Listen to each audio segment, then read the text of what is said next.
Bismillahirrahmanirrahim. Assalamualaikum warahmatullahi wabarakatuh. Alhamdulillahirabbil alamin. Assalatu wassalamu ala asyrafil anbiya'i wal mursalin sayyidina wa maulana Muhammadin wa ala alihi wa sahbihi ajmain, amma ba'du. Perkenalkan, nama saya Atiqatul Ifah dari Universitas Islam Negeri Antasari Banjarmasin, program studi Pendidikan Bahasa Arab. Saya merupakan salah satu volunteer dari kegiatan mengajar dari rumah. Pertama, sini saya akan mengulas sedikit mengenai MBKM atau Merdeka Belajar Kampus Merdeka. MBKM ini merupakan kebijakan yang dikeluarkan oleh Kementerian Pendidikan dan Kebudayaan. Merdeka Belajar merupakan kebijakan yang bertujuan untuk mendorong mahasiswa agar menguasai berbagai keilmuan yang memiliki manfaat atau kegunaan untuk memasuki dunia kerja. Kemudian, Kampus Merdeka adalah upaya memberikan kebebasan kepada mahasiswa untuk belajar di luar program studinya, sehingga memiliki kemampuan menguasai berbagai keilmuan yang berguna untuk dunia kerja nantinya. Dari Merdeka Belajar Kampus Merdeka ini ada 4 kebijakan yang dikeluarkan oleh Kemendikbud. Yang pertama, pembukaan program studi baru. Landasan hukumnya ialah Permendikbud nomor 7 tahun 2020 tentang pendirian, perubahan, pembubaran perguruan tinggi negeri dan pendirian, perubahan dan pencabutan izin perguruan tinggi swasta. Nah, dari pembukaan program studi baru ini maksudnya bagi perguruan tinggi negeri dan perguruan tinggi swasta yang memiliki akreditasi A dan B memiliki otonom untuk membuka program studi baru. Yang kedua yaitu sistem akreditasi perguruan tinggi. Landasan hukumnya ialah Permendikbud nomor 5 tahun 2020 tentang akreditasi program studi dan perguruan tinggi. Dari sistem akreditasi ini bahwa setiap 5 tahun sekali akan ada pembaruan akreditasi oleh BNPT secara otomatis. Kemudian bagi perguruan tinggi ataupun prodi yang memiliki akreditasi B dan C bisa mengajukan kenaikan akreditasi secara sukarela. Yang ketiga, kebebasan perguruan tinggi berbadan hukum. Landasannya yang pertama ialah Permendikbud nomor 4 tahun 2020 tentang perubahan perguruan tinggi negeri menjadi perubahan perguruan tinggi negeri badan hukum. Kemudian landasan hukum yang kedua, Permendikbud nomor 6 tahun 2020 tentang penerimaan mahasiswa baru program sarjana pada perguruan tinggi negeri. Nah, jadi di sini perguruan tinggi itu memiliki kebebasan untuk menjadi badan hukum sendiri. Yang keempat, hak belajar di luar program studi. Landasan hukumnya ialah Permendikbud nomor 3 tahun 2020 tentang Standar Nasional Pendidikan Tinggi. Nah, dari kebijakannya nomor 4 ini bahwa mahasiswa itu memiliki hak untuk mengambil mata kuliah di luar prodinya. Maksudnya di sini bisa dengan pertukaran pelajar, magang, KKN dan lain sebagainya. Nah, di sini dari kegiatan di luar program studi ada 8 yang dimaksud. Yang pertama, pertukaran pelajar.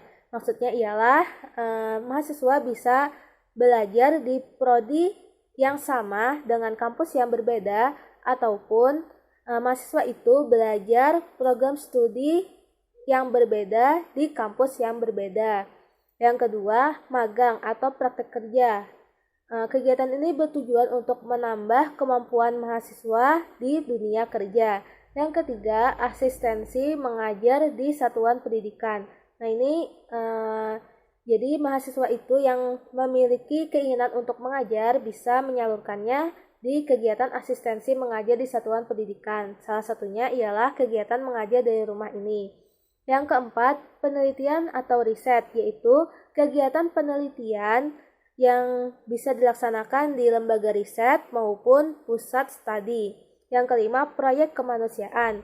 Nah, proyek kemanusiaan ini memiliki tujuan untuk melatih mahasiswa agar memiliki kepekaan sosial dan bisa menyelesaikan dan bisa memberikan solusi dari permasalahan-permasalahan sosial. Yang keenam, kegiatan wirausahawan. Nah, kegiatan ini berfungsi untuk mengembangkan kewirausahaan mahasiswa dan mahasiswa itu dapat berkontribusi untuk mengurangi pengangguran yang ada di Indonesia. Ketujuh, yaitu studi atau proyek independen. Kegiatan ini bertujuan untuk mewujudkan mahasiswa agar menjadi produktif dan inovatif. Yang terakhir yaitu yang kedelapan, pembangunan desa atau kuliah kerja nyata tematik. Nah, di sini dalam kuliah kerja nyata tematik ini mahasiswa langsung turun ke desa untuk membangun desa. Tujuannya yaitu untuk mengasah soft skill mahasiswa dalam kerjasama tim dan leadership di wilayah pedesaan dalam membangun desa tadi. Baik, selanjutnya saya akan menjelaskan mengenai kegiatan mengajar dari rumah yang telah saya ikuti. Pertama, saya mengetahui kegiatan mengajar dari rumah ini dari salah satu organisasi yang saya ikuti melalui grup WhatsApp. Nah, saat itu diberitahukan oleh Ketua Ikatan Pelajar Putri Nahdlatul Ulama bahwa dari kegiatan MDR membutuhkan tambahan volunteer untuk mengajar dari rumah. Mengajar dari rumah ini merupakan salah satu program Kemendikbud RI bekerjasama dengan Permadani Diksi Nasional. Nah, saya tertarik mengikutinya karena melihat setelah hampir 1 tahun pandemi melanda Indonesia, semua aktivitas termasuk pendidikan dan pembelajaran harus dilaksanakan secara virtual. Nah, pembelajaran secara daring ini menjadi tantangan besar bagi siswa maupun bagi orang tua.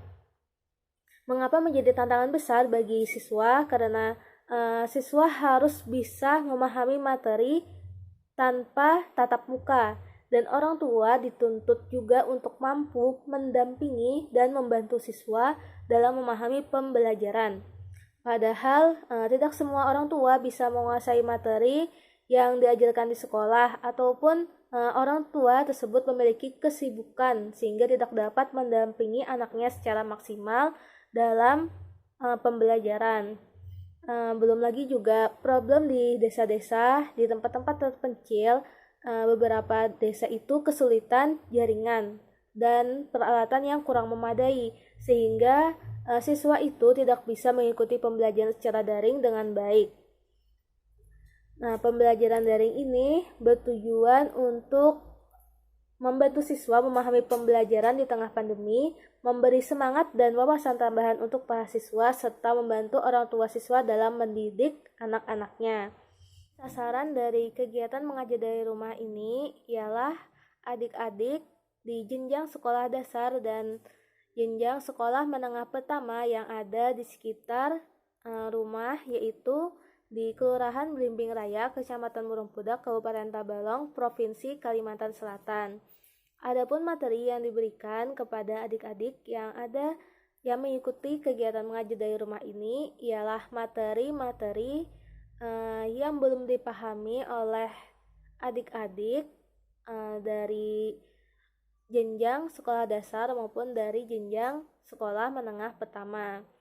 Misalnya dari jenjang sekolah menengah pertama, matematika, materi koordinat kartesius, terus selanjutnya materi bahasa Arab seperti qawaid, muhadasah atau percakapan dan lain sebagainya, Al-Quran, hadis, prakarya, kesenian, pendidikan kewarganegaraan mengenai Pancasila, dan masih banyak lagi. Adapun untuk sekolah dasar, yaitu ada mengenai matematika, bagaimana perhitungan pecahan, dan juga bagaimana membaca dan menulis Al-Quran dengan baik.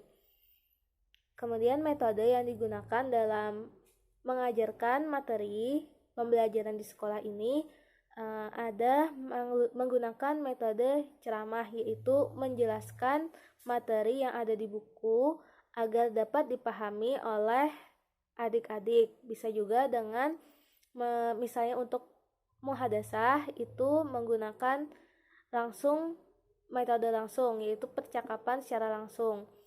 Kemudian bisa juga dengan menghubungkan dengan kehidupan sehari-hari. Misalnya dalam materi prakarya ada cara membuat makanan dari ubi-ubian. Nah, di sini bisa dikaitkan dengan kehidupan sehari-hari, bagaimana membuat makanan-makanan sederhana atau makanan-makanan tradisional dari ubi-ubian.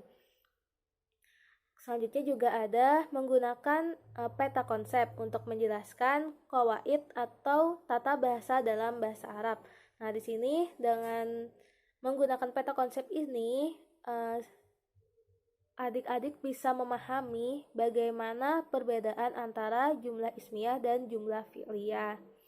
Adapun perubahan yang terjadi dari kegiatan mengajar dari rumah ini, yang pertama, adik-adik menjadi lebih semangat dalam belajar. Karena sebelumnya pengajaran dengan secara virtual membuat adik-adik itu malas belajar sebab belum memahami materi dengan baik dan kurangnya penjelasan dari guru. Nah, setelah dengan adanya kegiatan mengajar dari rumah ini, siswa menjadi senang belajar dan lebih semangat lagi mempelajari pembelajaran yang ada di sekolah. Kemudian siswa juga bisa menghafal kosakata pilihan dalam Al-Quran. Selanjutnya juga siswa bisa menghubungkan nilai-nilai Pancasila ataupun mengenai materi prakarya dengan kehidupan sehari-hari yang sudah dijalaninya atau dilihatnya. Kemudian siswa juga dapat menghitung perhitungan pecahan seperti pecahan desimal, persen, dan lain sebagainya. Yang pada awalnya materi yang diberikan guru itu belum bisa dipahami dengan baik oleh adik. Selanjutnya siswa juga menjadi dengan metode percakapan secara langsung, yaitu pertama siswa membaca dulu percakapan berbahasa Arab yang ada di buku, kemudian mempraktikannya sesuai dengan keadaannya. Maksudnya di sini contohnya adalah percakapan mengenai perkenalan.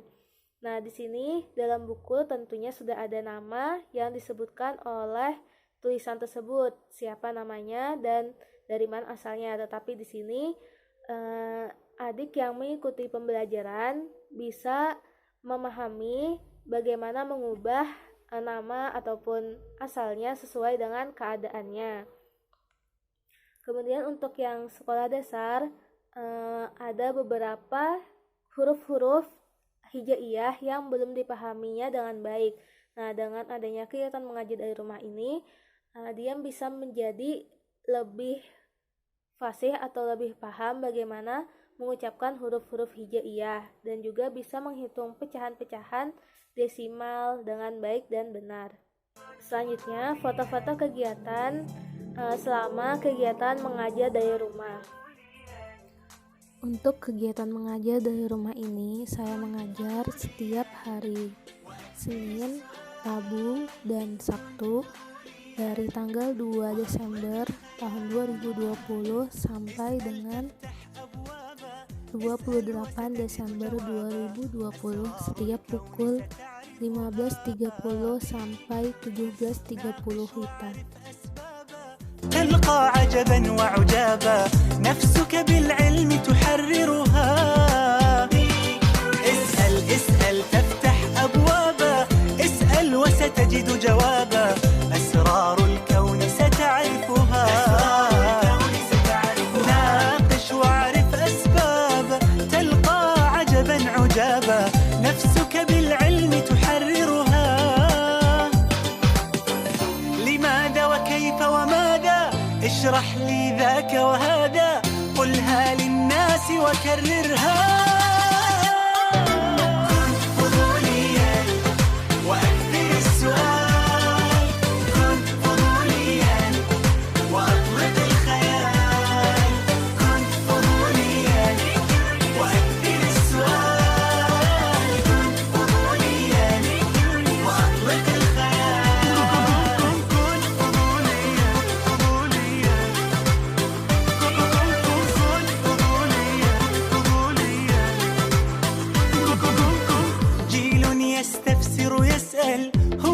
أسعد أجمل، يفهم دنياه يعمرها.